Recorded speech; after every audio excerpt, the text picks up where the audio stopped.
तो बच्चों, आज हम क्या डिस्कस करने वाले हैं? हम लोग आज सेंटर ऑफ मास का इक्वेशन डिस्कस करने वाले हैं। लास्ट लेक्चर में हमने क्या डिस्कस किया था बच्चों? Centre of mass. What is centre of mass? Centre of mass is व point. Center of mass is a point at which whole mass of the body is supposed to be concentrated. यानी जिस point के आसपास पूरा का पूरा mass of the body माना जाए सब कॉन्सेंट्रेटेड है। ऐसे जैसे कि आपको एक एग्जांपल दूं बच्चों, एक एग्जांपल देता हूं, समझना। आपने यानी उत्तरायण आई ना, उत्तरायण, मकर संक्रांति, पतंग वगन चगाई होगी ना, पतंग चगाई होगी, चढ़ाई होगी, चढ़ाई होगी, जो भी हो, पतंग पता है ना? हाँ कि ना? अरे लाइव क्लास में चल रहे हो? यस यस यस, थोड़े एक्टिव हो जाओ, एक्टिव हो जाओ, मैसेज करो। हाँ यस। अब जब हम छोटे थे, अभी हम बड़े हैं, जब हम छोटे थे तब हम लोग एक कागज लेके, एक पत्थर लेके, उस पर जो धागा है उसको बांधते जाते बांधते जाते बांधते जाते और बड़ा सा गोला बना देते। यस और नो? आके ना, समझ में आ रहा है ना? तो उस गोले में बहुत सारी डोरी, बहुत सारा धागा था, बट वो जो धागा था उसका पूरा का पूरा मास एक सेंटर पे कॉन्सेंट्रेटेड था। तो जो सेंटर था उसको हम क्या बोलेंगे? सेंटर ऑफ मास, ऐसा बोल सकते हैं। बोलो समझ में आया कि? यस, फील हुआ ना? सेंटर ऑफ मास, ठीक है। ऐसे वो अपने पुरानी पिक्चरों में आप देखो, या आपकी दादी को आपने देखा होगा तो वो ऊन की स्वेटर अगर पिक्चर वगैरह में देखा होगा तो वो उनका गोला होता है। उनका क्या होता है? गोला होता है। तो उसमें भी आप ऐसा मान सकते हो कि पूरा का पूरा जो धागा है वो एक सेंटर की अराउंड ही कॉन्सेंट्रेटेड है, तो उसे सेंटर ऑफ मास बोलते हैं। तो ये हमने तरीका निकाला एक नया, समझ लिया। अब बताओ सेंटर ऑफ मास कहाँ होता है? Inside the material, outside the material, और एनीवेयर? इनसाइड और outside? Anywhere, it can be anywhere, inside और आउटसाइड। मैं कुछ क्वेश्चंस आपके सामने रखता हूं, आप मुझे मैसेज करना कि आई या O. I for inside, O for outside. पहला, प्लास्टिक की बॉल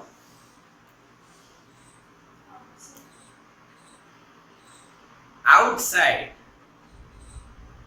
कई बच्चों के आई आई आई आए हैं, that means inside, but reality is outside. अब यानी कई बच्चे सिर को थोड़ा सा खुजा रहे होंगे, यार इनसाइड ही तो है। हाँ, यानी आप क्या सोच रहे हो कि जो प्लास्टिक की बॉल है उसके अंदर ही होगा ना? बट बच्चों, हमारा क्वेश्चन वो नहीं है कि प्लास्टिक की बॉल के अंदर, ऐसा नहीं है, इनसाइड उसे नहीं।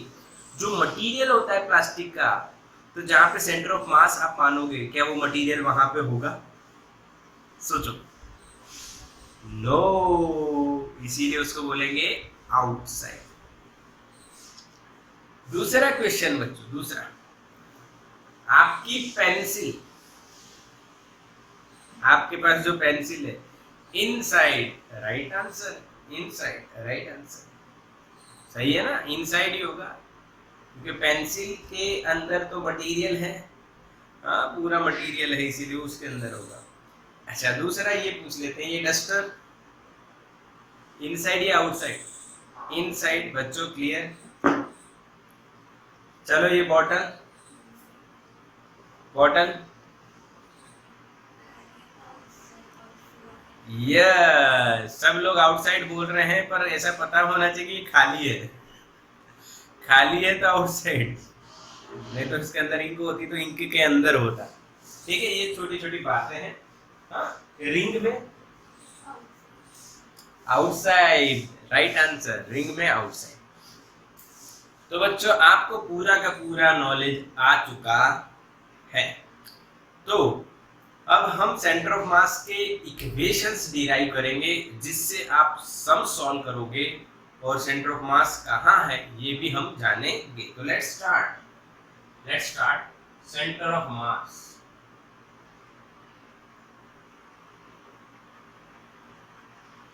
सेंटर ऑफ मास जिसको COM कॉम आप बोल सकते हो, आपकी इच्छा है, ठीक है, आप कॉम बोल सकते हो सेंटर ऑफ मास। चलो तो बच्चों पढ़ाई करते हैं। अब सेंटर ऑफ मास बच्चों या तो 1D में होगा या तो 2D में या तो 3D में, आप कहीं पे भी मान सकते हो। तो हम लोग 1D से स्टार्ट करते हैं, फिर हम लोग डायरेक्ट 3D पढ़ेंगे। 2D में आपको पता ही क्या होगा, या 2D पढ़ोगे तो 3D में क्या होगा, तो इन 1D हम पढ़ते हैं। तो एक एग्जांपल से स्टार्ट करते हैं। ये x डायरेक्शन है और ये y डायरेक्शन, ये ओरिजिन। सर आप बोल रहे हो 1D और ड्रॉ कर रहे हो 2D। हाँ बच्चों, ड्रॉ तो मैंने 2D किया है पर मैं 1D लेने वाला हूँ।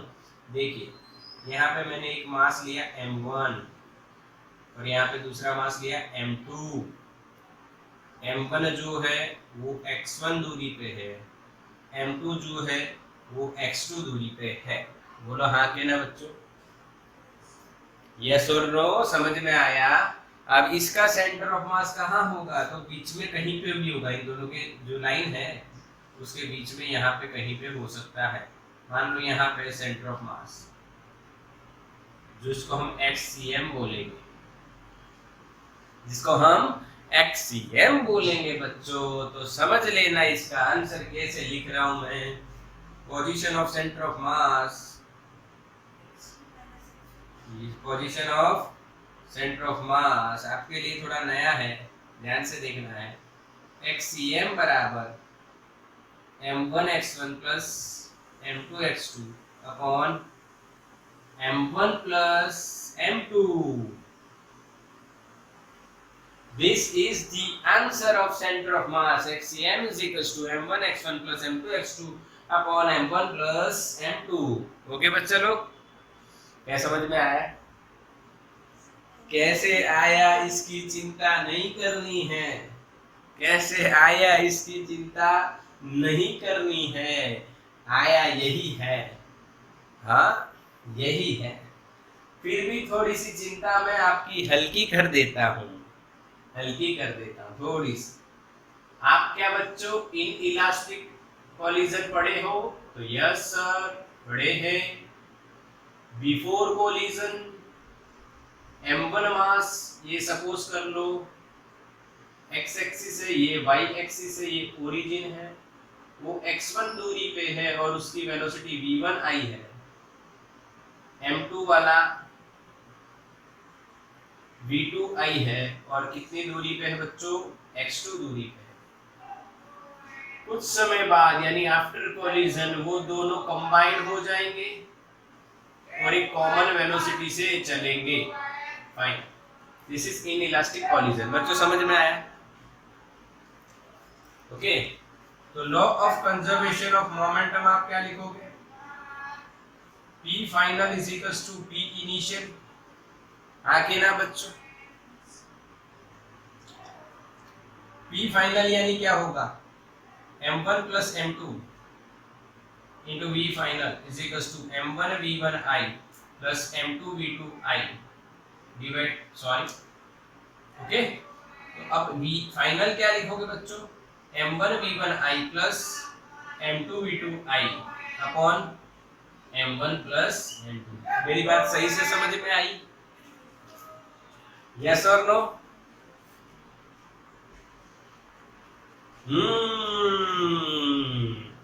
अब कुछ कुछ समझ में आ रहा है सर, ये और ये तो सिमिलर दिख रहा है बच्चों। अगर इसमें हमने वेलोसिटी की जगह पोजीशन रख दी तो क्या ये इक्वेशन बन जाएगा? Because velocity is equals to dx by dt बच्चों, dx by dt, dx by dt, dx dx ऊपर रह जाएगा, नीचे dt dt कट हो जाएगा। तो बच्चों ये आपको क्या समझ में आया कि नहीं? हाँ कि ना? बिल्कुल क्लियर? क्या बच्चों क्लियर हुआ? बिल्कुल आ गया ना? क्या आप मुझे बताने की जरूरत नहीं है ना? आप इसका स्क्रीनशॉट निकाल सकते हो या आपके पास ये ऑलरेडी है? यस यस यस, बिल्कुल। जब दो सेपरेट होके कंबाइंड सिस्टम बनती है तो उसकी फाइनल वेलोसिटी पता है, तो उसकी फाइनल पोजीशन भी इस तरह से आप समझ सकते हो। बिल्कुल क्लियर? यस यस, आ गया। तो इसको अब जीवन में याद रख लेना है आपको, m1 x1 plus m2 x2 upon m1 plus m2। फिर से बोल रहे हैं, एक दो बार बोलो, m1 x1 plus m2 x2 upon m1 plus m2। ये कितने बॉडी हैं भाई? दो बॉडी हैं। कितनी बॉडी है? दो बॉडी है। अब समझ लो, इन दो बॉडी में अगर दोनों का मास सेम हो तो क्या हो सकता है ऐसा? हो सकता है। दो बिलियर्ड बॉल देखी थी हमने, दो बिलियर्ड बॉल्स देखी थी ना एग्जांपल में, चैप्टर 6 में। दो बिलियर्ड बॉल हैं तो दोनों का मास सेम हो सकता है बच्चों। तो सेम मास हो तो एक्सीएम क्या मिलेगा? देखो, mx1 plus mx2 upon m plus m। क्या बच्चों आप इधर m कॉमन निकाल लोगे? यहाँ पे x1 प्लस x2, यहाँ पे m प्लस m क्या हो जाएगा? 2m, mm कट हो जाएगा तो आपको क्या मिलेगा? x1 plus x2 by 2।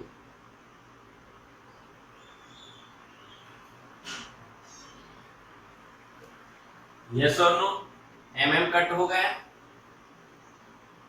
तो ये को ऐसा कहीं पढ़े हो आप लोग? ऐसा कहीं पढ़े हो आप लोग? ऐसा कहीं पढ़े हो आप लोग? ऐसा कहीं पढ़े हो आप लोग? यस सर पढ़े हैं। ये पॉइंट है जिसके पोजीशन x1 y1 दिए हैं, ये बी पॉइंट है जिसके पोजीशन x2 y2 दिया है। तो इसका सेंटर क्या होगा? x1 plus x2 by 2, y1 plus y2 by 2। क्या बच्चों ऐसा पढ़े हो आप लोग? यस और नो? यस। हाँ, जियोमेट्रिक सेंटर इसको बोलते हैं। कोऑर्डिनेट जियोमेट्री में पढ़े हो, जियोमेट्रिक सेंटर इसे बोलते हैं। तो क्या बच्चों ये जियोमेट्रिक सेंटर बन गया? हाँ कि ना? तो यहाँ पे एक इंपॉर्टेंट नोट बन जाती है आपकी, when m1 is equals to m2, और if लिखते हैं, if m1 is equals to m2 then center of mass is equals to geometric center। क्या बच्चों समझ में आया? हाँ, बिल्कुल सिंपल, एकदम इजी। नहीं आया? नहीं आया कि आया?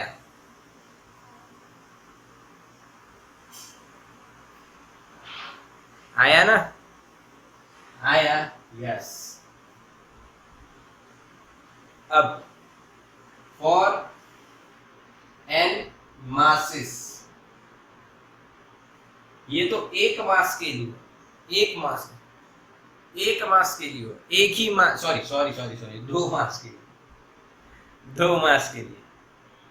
हाँ, दो मास और दो वॉइस, मैसेज आ रहे हैं, डबल वॉइस आ रहा है, यानी मैं दो बार नहीं बोल रहा, मैं तो एक ही बार बोल रहा हूँ, आपको डबल वॉइस क्यों सुनाई दे? यानी रिवीजन चल रहा है बच्चों एक साथ साथ। हाँ, ये कोई राही कौन है? राही है? राही सुन रहा है, ये सुन रही है? चलो भाई, for n masses, system of n masses, for system of, system लिख रहा हूं बच्चों, system of n mass, xcm क्या हो जाएगा? m1 x1 plus m2 x2 plus up to mn xn upon m1 plus m2 plus mn। क्या बच्चों समझ में आया? अरे यार 3 होते तो m1 x1 plus m2 x2 plus m3 x3, अगर 4 होते तो m4 x4 भी ऐड हो जाता, और अगर n है तो ऐसे हो जाए। अब इसको शॉर्ट में आप समेशन के फॉर्म में रिप्रेजेंट कर सकते हो, mi xi, i is equals to 1 to n, नीचे भी summation mi i is equals to 1 to n। क्या बच्चों समझ में आ रहा है? आ ही रहा है। इसमें कोई तीर नहीं मारना है, गोली नहीं मारनी है, बम नहीं छोड़ना है, बम का गोला नहीं है, सिंपल है सेंटर ऑफ मास आ गया। बट एक बात और मुझे आपको बतानी चाहिए, क्या बच्चों मैं ऐसे लिख सकता हूं,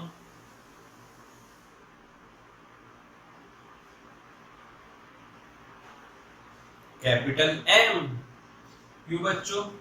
summation mi is equal to, मैंने क्या लिख दिया, capital M, total mass of system. कोई गलती नहीं है, सिस्टम का अगर आपको टोटल मास पता हो सभी का तो ऐड करोगे तो टोटल मास लिखेंगे। जैसे कि हम यहाँ पे लिख रहे हैं m प्लस m मैंने लिखा, इसके बजाय मैं डायरेक्ट 2m लिखता तो मुझे पता ही था 2m ही आएगा, total mass of the system. क्योंकि कई बार क्वेश्चन में आपको टोटल मास दिया हो तो आप डायरेक्टली लिख सकते हो। बोलो क्लियर सेंटर ऑफ मास का इक्वेशन? क्या वो याद रहेगा आपको? ये वाला यही याद रखना है, बाकी तो सब इसके पार्ट बनते जाएंगे। अब बिल्कुल पक्का, 1D 1D 1D 1D, okay. चलो तो बच्चों अब इसका स्क्रीनशॉट ले लो, हम 2D में 3D में चलते हैं, 3D में।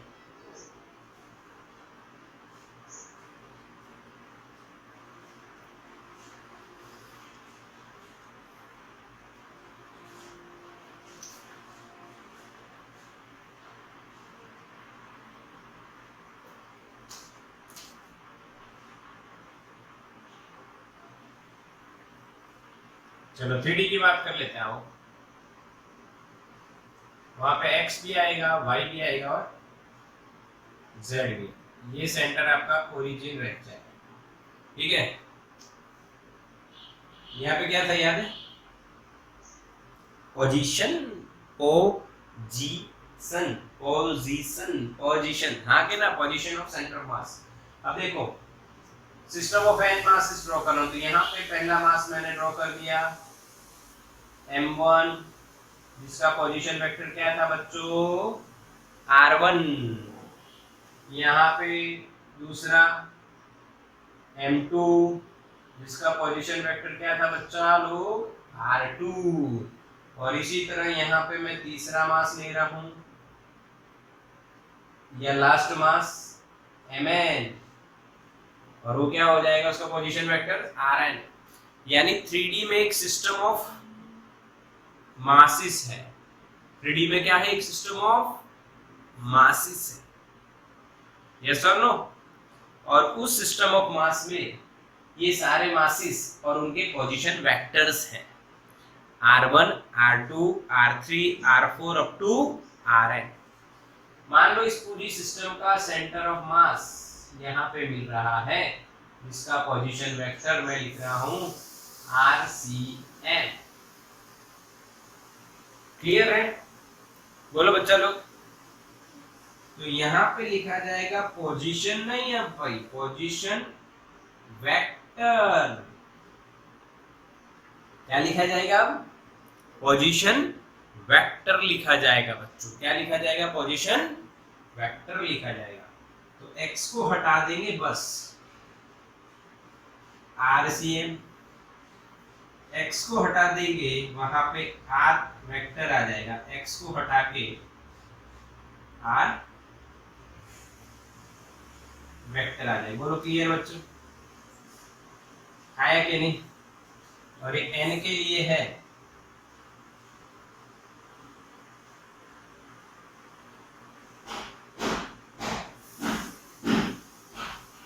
क्या बच्चों समझ में आया है? हाँ। आंसर आ गया, आ गया, बिल्कुल समझ में आ गया ना। यही का यही कॉपी पेस्ट है, सिर्फ यहाँ पे किसमें भाई 2D में है, या 3D बोल सकते हो, 3D 2D 3D कुछ भी हो सकता है। 2D हुआ तो एक्स वाई दो कंपोनेंट हो गए, 3D होगा तो 3 कंपोनेंट, या 1D होगा तो 1 कंपोनेंट होगा। क्या इसी को हम RCM बराबर summation MRRI divided by summation MI और M टोटल लिख सकते हैं बच्चों। यस और नो? आया कि नहीं? मैसेज करो जल्दी से। इसके 3 कंपोनेंट लिखे जाएंगे बच्चों, 3 कंपोनेंट लिखे जाएंगे, XCM, YCM, ZCM। RCM के अगर 3D में है तो 3 कंपोनेंट है, 2D में हुआ तो 2 कंपोनेंट हो गए, और 1D में होता तो 1 कंपोनेंट। तो यहाँ पे लिखा जाएगा summation MI XI upon summation MI, यहाँ पे लिखा जाएगा summation MI YI upon summation MI, तो यहाँ पे लिखा जाएगा summation MI ZI upon summation MI। क्या बच्चों समझ में आया? अच्छा, यूनिट ऑफ सेंटर ऑफ मास बताओ क्या होगा?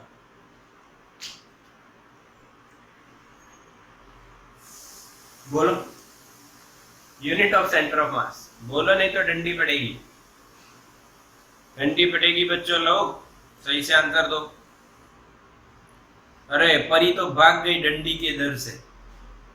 ओहो, ये अंदर नहीं आएगी बच्चों, ऑनलाइन पढ़ रहे हो आप। बताओ what is the unit of centre of मास? बोलो।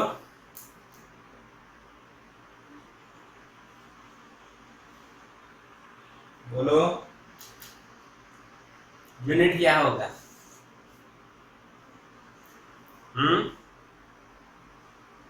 क्या होगा यूनिट? सोचो, बहुत बड़ी बात है। अगर सोचोगे तो बहुत बड़ी बात है, अगर नहीं सोचोगे तो कुछ भी नहीं।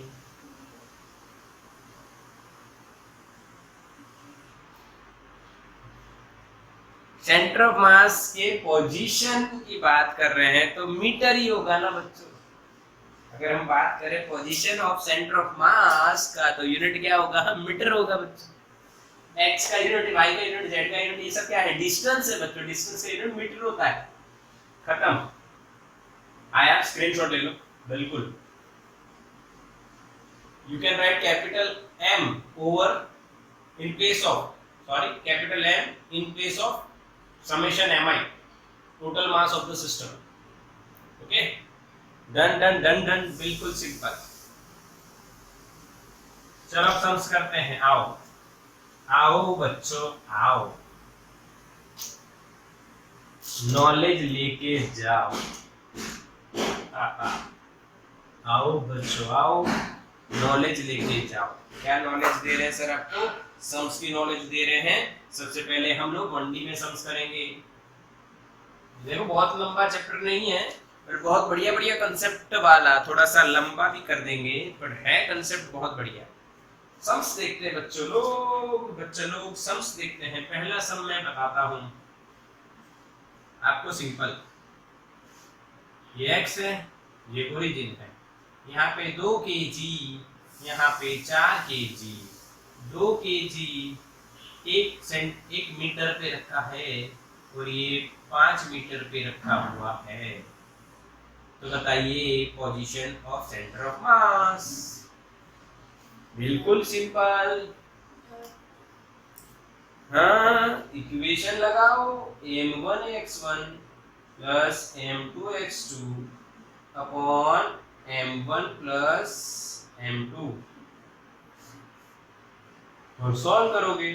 m1 2 into 1 2 plus 4 into 5 20 upon 2 plus 4 6, that means 22/6 metre. 3 point something बोला, आया कि नहीं? आया कि नहीं? तो सिंपल सिंपल बात है, ये तो एकदम लल्लू जैसा लॉजिक है। 3.7 something, yes yes. Second question, second question सुन लो बच्चा लोग, सुन लो बच्चा लोग। सेकंड क्वेश्चन सुन लो। सेकंड क्वेश्चन क्या है, ध्यान से देखो। 3 kg जो है, यहाँ 4 kg है और यहाँ 5 kg। मजा करेंगे भाव। ये एक्स एक्सिस पे तीनों पड़े हुए हैं। ये 0 है बच्चों, ये 2 मीटर पे रखा है बच्चों, ये 4 मीटर पे रखा है और ये 6 मीटर पे रखा है। सेंटर ऑफ मास बताइए फटाफट।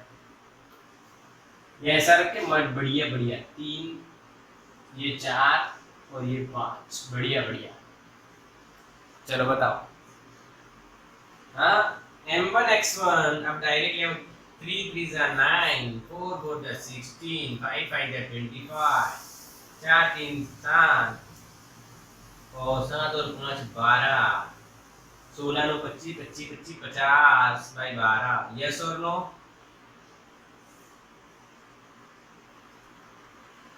हाँ, 50 बाई 12 भाई सॉल्व कर सकते हो ना। 25 by 6, 25 by 6, 6 Chowk 24, 4 point something. Yes yes yes. और 12 चौक 48, तो 12 चौका 48 होता है। 12 4 जा 48 होता है, तो 4 पॉइंट और 12 बन जाए 1, 4.1 के आसपास वो आंसर मिल जाएगा। आप सॉल्व कर सकते हो। क्या बच्चों समझ में आया? अब कुछ बच्चे ऐसा सोच रहे होंगे, कुछ बच्चों के दिमाग में ऐसा चल रहा होगा कि सर इधर आप सेंटीमीटर लिखते हो और इधर मीटर लिखते हो। कुछ बच्चे ये ऑब्जर्वेशन भी कर रहे हैं। यस, देखो मैसेज आ गया। हाँ भाई, ये सेंटर ऑफ मास है। देखो मैंने कहा ना कुछ बच्चे, और मैसेज तुरंत कर दिया किसी ने। यस सर, मैं सोच रहा हूं। भाई वो क्वेश्चन नहीं था, ये मजाक बनाने वाली लॉजिक थी भाई, मजाक बना रहे थे आपका। ये सीएम सेंटर ऑफ मास नहीं है, ये सीएम सेंटीमीटर है। ये सीएम सेंटीमीटर है। क्या है बच्चों? सीएम सेंटर ऑफ मास है बच्चों, सेंटर ऑफ मास। स्क्रीनशॉट ले लो फटाफट, चलो जल्दी से, फिर आगे बढ़ते हैं।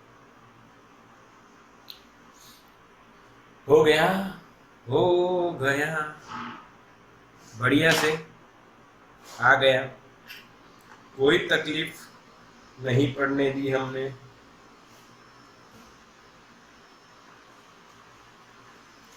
चलो भाई, तो हम लोग आगे बढ़ते हैं, एक और सम करते हैं, एक और सम करते हैं, थोड़ा सा अलग। 2D में ही करेंगे अभी तो, सॉरी 1D में ही करेंगे। थोड़ा थोड़ा 1D, फिर थोड़ा थोड़ा 2D, जो भी है। आओ तीसरा सम करते हैं। यानी बच्चों, ओरिजिन पे 1 किलो रखा है, फिर 2 किलो रखा है, फिर 3 किलो रखा है। ये एक्स एक्सिस, इनके बीच की दूरी 2 सेंटीमीटर है, इनके बीच की दूरी भी मीटर रखते हैं, 2 मीटर, इसकी भी 2 metre. Find centre of mass. चलो फटाफट बच्चा लो, आंसर आना चाहिए फट से जल्दी जल्दी जल्दी। ओ सोच रहे हैं, सोचो सोचो, सोचने के लिए तो ऐसा क्वेश्चन बनाया है। 10/6 देव चौकसी, 10/6 अमतुल्ला 2, देव चौकसी 10/6 एंड अमतुल्ला 2, 10/6 खुशी शाह, मीत पटेल 10/6, 10/6 मीत पटेल 10/6। ओके, दैट मींस 10/6 ज्यादा आ रहा है। 10/6 यस यस यस यस, सबका 10/6। तो मेरा देखते हैं, आओ मैं यहाँ लिखूंगा m1x1 plus m2x2 plus m3x3 upon m1 plus m2 plus M3 है, यानी M1 1 है, ये 0 है, M2 2 है और उसकी पोजीशन इससे 2 मीटर है, प्लस M3 3 किलो है और उसकी पोजीशन इससे 4 मीटर है, 4 मीटर। ये 2 मीटर पे हुआ तो ये 4 मीटर पे हुआ, ये x2 हुआ, ये x3 हुआ, ये x1 हुआ और यहाँ पे तीनों का एडिशन तो ये तो 6 होना है, 4 और 4 ये 12, ओ हो 12 और 4 100। यार मैंने कुछ गलती की है, आपका 10/6 गलत आ रहा था। हाँ मैंने कुछ गलती की है क्या? नहीं मैंने गलती नहीं की। 4 या 12, 4 2 12, 2 2 4, 12 प्लस 4 बोला है 16/6 आ गया ना। ये 6 कट, आंसर इज 1।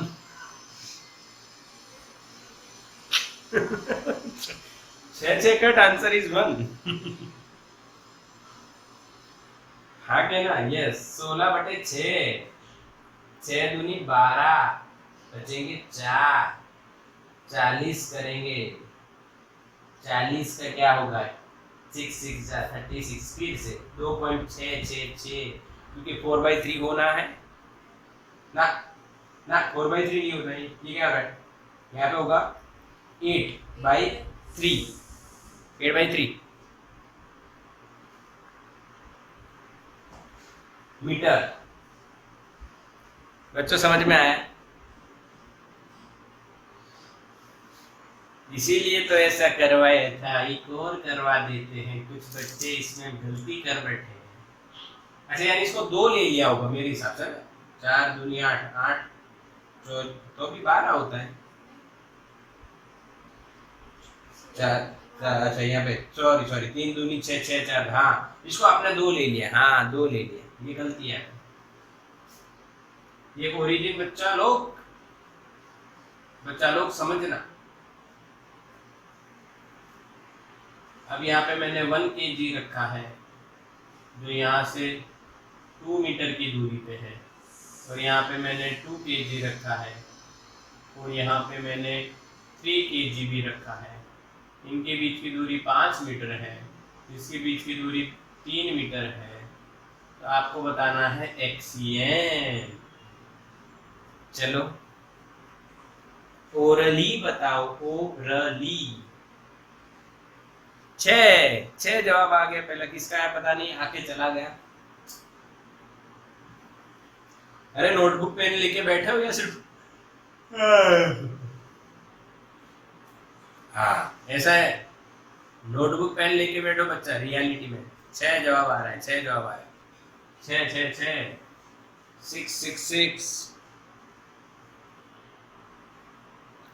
अच्छा चलो देखते हैं, यहाँ भी मैं वही करूंगा, m1 x1 plus m2 x2 plus m3 x3 upon m1 plus m2 plus m3, 3 है इसलिए m1 1 x1 उसका, यानी यहाँ पे x1 हो जाएगा 2, m2 2 kg और उसका x2 यहाँ पे कितना हो जाएगा 5 और 2 7, यहाँ पे 7 आएगा, प्लस m3 3 और उसका x3 यहाँ पे क्या होगा 5 और 2 7 और 3 10, या 7 और 3 10 ऐसे डायरेक्टली भी लिख सकते हो, 10। तीनों का एडिशन तो 6 ही आना है, 2 1 जा 2, 7 2 जा 14, 10 3 जा 30, नीचे आया 6। ओ बाप रे, आपका 6 आंसर आ कैसे रहा था? फिर मैंने कुछ गलती है, फिर मैंने गलती की क्या?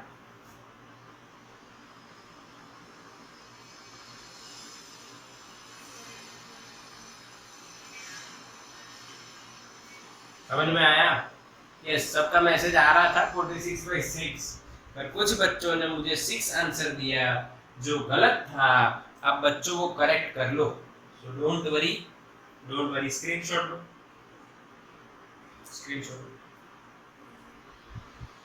ऐसे हुआ भाई? भाई बच्चों को स्क्रीनशॉट लेना ना है तो ऐसे करना, ये भी तो कैमरा ही है ना, स्क्रीनशॉट ले लो। चलो ब्लर हो रहा है, रुको तो भाई। तो बच्चों स्क्रीनशॉट ले लिया, क्लियर दिख रहा है ना? एक बार चेक कर लेने देते हैं। यस, बहुत बढ़िया, सुंदर दिख रहा है। ओके, तो भाई इसको हटा देते हैं।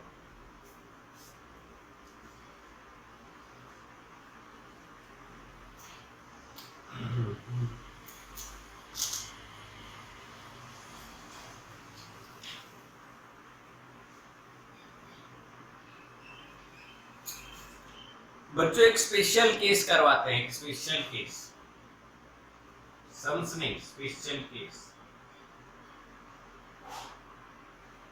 इस केस का नाम है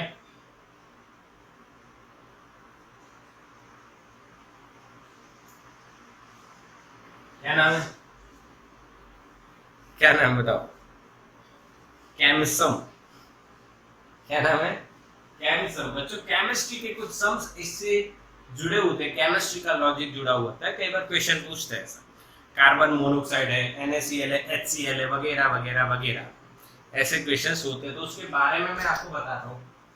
पहले देखो, ये M1 मास है और ये M2 मास है, उनके बीच की दूरी आपको दी है। बोला होगा find position of centre of mass with respect to M1 और M2, ऐसा कुछ क्वेश्चन दिया होगा, ऐसा कुछ क्वेश्चन दिया होगा। बच्चों समझ में आया कि नहीं? समझ में आया? यस और नो? Message pass. यस और क्वेश्चन समझ में आया? Find the position of centre of mass with respect to M1 और M2। तो बच्चों मान लो मैं M1 हूँ, इधर M2 खड़ा है, तो भी हमारे बीच में सेंटर ऑफ मास होगा, तो मेरे से कुछ दूरी पे होगा या उससे कुछ दूरी पे होगा, तो आपको वो दूरी बतानी है। ठीक है? इसका सॉल्यूशन क्या है? यानी ये इक्वेशन बनाएंगे हम और कुछ भी नहीं, सॉल्यूशन नहीं है, ये इक्वेशन है बच्चों, इक्वेशन बनेंगे। देखो कैसे, तो यहाँ पे M1 है, यहाँ पे M2 है, उनके बीच की दूरी हम R दी हुई है, मानते नहीं दी है, तो उसका सेंटर ऑफ मास यहाँ कहीं पे होगा। मान लीजिए वो सेंटर ऑफ मास कहाँ है? ओरिजिन पे, तो ये दूरी मान लीजिए R1 है और ये दूरी मान लीजिए R2। ये R2 आपको लिखना हो तो क्या आप R माइनस R1 लिख सकते हैं बच्चों? यस और नो? अगर सेंटर ऑफ मास को हम ओरिजिन पे मान ले, बच्चों ये याद रखना है, बहुत इजी तरीका है। सेंटर ऑफ मास को कहाँ मान लो? ओरिजिन पे मान लो। और हाँ, R1 भी लिख सकते हैं, दोनों लिख सकते हैं। ओके, ठीक है। चलो तब इसका सॉल्यूशन करते हैं। तो RCM क्या लिखा जाएगा? M1 R1 plus M2 R2 upon M1 plus M। अगर आप डायरेक्शन देना चाहते हो तो कोई दिक्कत नहीं, बट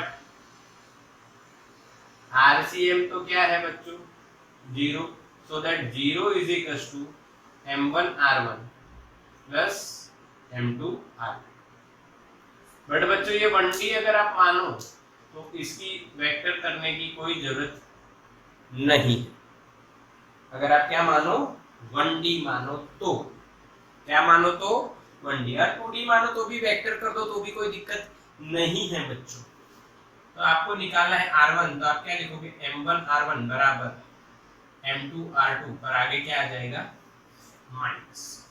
अगर बच्चों आप वेक्टर मान रहे हो तो यहाँ पे आप वेक्टर लिखोगे, तो यहाँ पे वेक्टर ही लिखा जाएगा। तो बच्चों आप अगर R1 निकाल रहे हो तो हो जाएगा minus M2 upon M1 into R। समझ में आया कि नहीं? कि नहीं? यस और नो? यस और नो बच्चों, समझ में आया? क्लियर? तो बच्चों सुनाई दे रहा है और ये बात आपको समझ में आ गई? समझ में आ गई। अब बच्चों यहाँ पे हम क्या सोच रहे हैं? तो देखो, मैं ऐसा बताना चाहता था आपको कि अगर आप यहाँ पे डायरेक्शन के साथ वैल्यू रख दो तो क्या बच्चों यहाँ पे आप m1 r1 लिखो तो आगे माइनस आएगा, m2 r2 इज पॉजिटिव। अगर आप सिंगल डायरेक्शन में देखो तो r1 नेगेटिव हो जाएगा जीरो के इस साइड और ये जीरो के उस साइड, इसलिए पॉजिटिव। तो ये माइनस माइनस प्लस हो जाएगा। r2 की वैल्यू क्या रखोगे? r माइनस r1, यहाँ पे m1 r1। यस, अब इसको एक्सपांड करोगे तो m2 r minus m2 r1, bracket open किया, ये r1 और ये भी r1, तो इसको इधर लेके आओ। m1 प्लस m2 कॉमन निकाल लिया r1 को, is equal to m2 r। तो बच्चा लोग r1 क्या बनेगा? m2 upon m1 plus m2 into r। हाँ कि ना? समझ में आया कि नहीं आया? यस और नो? तो R2 क्या लिखा जाएगा? ध्यान से देखिए, नीचे same to same m1 plus m2 into total distance r आएगा, ऊपर R2 है तो m1 आएगा। ये रट्टा लगाने का एक तरीका है। With solution there is a one logic. रट्टा लगा लीजिए, ये याद होना चाहिए बच्चों। पूरा लॉजिक आपको बता दिया है। देखो, ये लॉजिक का कोई मीनिंग नहीं है अगर आपको ये समझना नहीं है। अगर समझना है तो एक बार देखोगे, पर फाइनली आपको एग्जाम में ये इक्वेशन याद होना चाहिए, याद होना चाहिए बच्चों। हाँ कि ना? यस और नो? तरीका समझ में आया? हाँ, यानी अब ये बात फिक्स कर लो, अगर m1 और m2 दो मास दिए हैं और उनके बीच की दूरी दी है, तो सेंटर ऑफ मास जो है बच्चों वो इससे r1 दूरी पे, यानी कि क्या होगा? m1 plus m2 into r ऊपर m2। r1 है तो m2, r2 होता तो m1। याद आया? याद रहा? आया नहीं रहा? बिल्कुल पक्का। इसको स्क्रीनशॉट ले लो भाई, इसको फटाफट सम्स करते हैं इसके। आ जाओ जल्दी से। डन डन, जल्दी से सम्स करते हैं, बिल्कुल सरल है। चलो, स्पेशल केस केमिस्ट्री सम्स ऐसे मैंने लिख दिया है। इसका मतलब केमिस्ट्री के कुछ सम्स ऐसे हो तो देखो कैसे निकलेंगे। मैं लिख रहा हूं यहाँ पे एग्जाम्पल के तौर पे CO। CO का मतलब carbon monoxide, carbon monoxide. Yes और नो?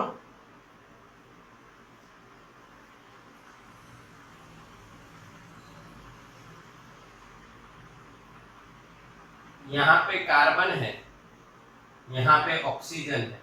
आपको क्वेश्चन में दिया है उनके बीच का जो डिस्टेंस है r, वो 1 एंगस्ट्रॉम है। एंगस्ट्रॉम का पता है, बहुत छोटा, 10⁻⁻10 मीटर। तो find position of centre of mass with respect to carbon atom और ऑक्सीजन एटम। ऐसा पूछे बच्चों, कुछ भी पूछ सकते हैं। आपको दो पूछे हो तो आप कैसे सॉल्व करोगे ये आपको बता देता हूं। With respect to C atom और with respect to O atom. एक ही पूछेंगे, दोनों नहीं पूछेंगे एक साथ। दो, क्योंकि एक निकाल लोगे तो दूसरा तो सीधा ही आ जाएगा।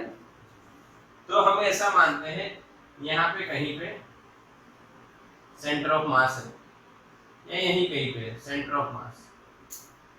तो इससे कार्बन से अगर मानोगे तो आप R1 मानोगे, इससे मानोगे तो आप R2 मानोगे। इसका मास कार्बन का।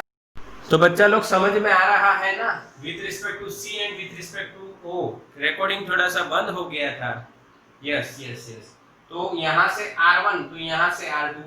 कार्बन का मास 12, ऑक्सीजन का 16, 12 और 16 है तो बस आप यानी कैसे लिखोगे, तो R1 इज इक्वल टू क्या लिखोगे बच्चों, याद करो यहाँ पे R नीचे टोटल मास और यहाँ पे M2 यानी 16 अपॉन 12 प्लस 16 इंटू 1 एंगस्ट्रॉम, तो ये 16 upon 28 angstrom, this is our answer. Yes और नो बच्चों, सॉल्व कर सकते हो इसको। R2 क्या होगा, यहाँ पे R नीचे टोटल, यहाँ पे क्या है 2 है तो 1 का मास यानी M1, 1 का 12 upon 12 plus 16 into 1 angstrom, answer will be 12 upon 28 angstrom. क्या बच्चों आया कि नहीं? कार्बन मोनोऑक्साइड की जगह कोई और हो तो भी आ जाए, NaCl हो या कुछ भी हो। तो बच्चों ये सिंपल तरीके हैं सम्स के, और भी आप प्रैक्टिस कर सकते हो। बोलो आया कि नहीं, क्लियर है कि नहीं है? बिल्कुल एकदम पक्का। हाँ, इसका स्क्रीनशॉट ले लो बच्चों।